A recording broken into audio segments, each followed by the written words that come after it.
flight mode switch assignment JR28X example.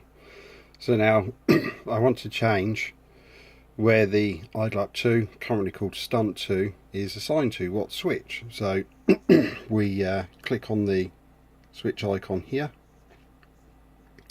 As you can see, we get a representation of the transmitter, and currently the red switch up in this corner is assigned to it. So I want to unassign that, so I'll click it. I'm using a pointer here, sometimes it works. That zooms us in to that bank of switches, so we can also click any one of these, but the red one is also denoting the one it's on at the moment, so we want to change that. So I'm going to click it, and that tells me that it's not position 1 because it's not position 0, sorry, because it's not ticked. It's not position 1 because it's not ticked, but it's position 2. So we'll click it to untick it, click the X, click back. I want to put it onto this switch, which is where I've put normal mode on idle up 1, so I'll click that corner, click the switch, select position 2, it goes red to tell me that it's selected, click the X, click back, and now it's also showing us that. We can click the back button here, which is here, this one, come back. Ultimately then, if I show you normal mode, I'll click the button, yeah, and you can see I've already changed that one over to this corner, so that's good. I'm happy with that. The other one left is throttle hold, so I'm going to click it.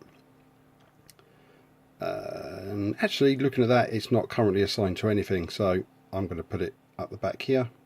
Click this switch.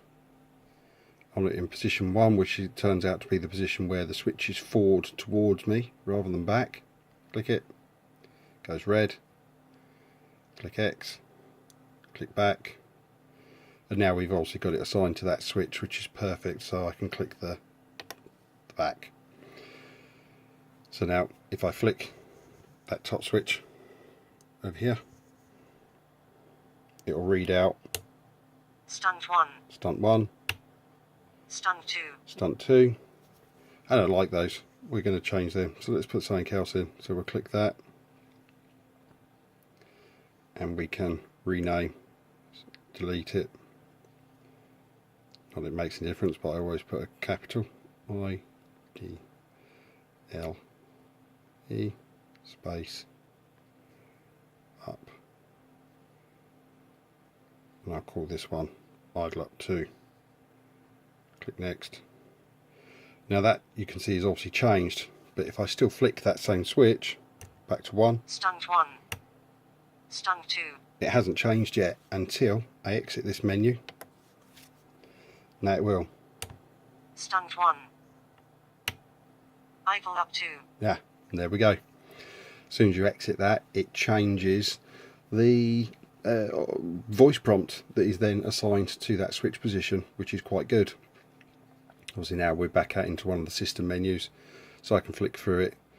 Now we're back to the usual normal functions where we've got dual rates, governor, gyrosense, limited adjustment, ATBs, monitor, output curve, pitch curve, program mix, so on and so on, and you can flick between those as you need to.